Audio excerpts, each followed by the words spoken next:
এক বনে একটা কাক আর একটা হরিণ বাস করত। তারা ছিল দুই বন্ধু। যে গাছের ঢালে কাকের বাসা, সেই গাছের নিচেই হরিণটা থাকতো। সকালবেলায় খাবারের খোঁজে কাক চলে যায় গ্রামের দিকে, হরিণ যায় বনের মধ্যে। বিকাল হতেই দুজনে ফিরে আসে। একদিন কাক ফিরে এলো তার বাসায়, কিন্তু হরিণ এলো না।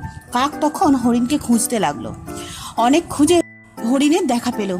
এক চাষির ফসলের জমিতে একটা দড়ির জালে হরিণ ধরা পড়েছে।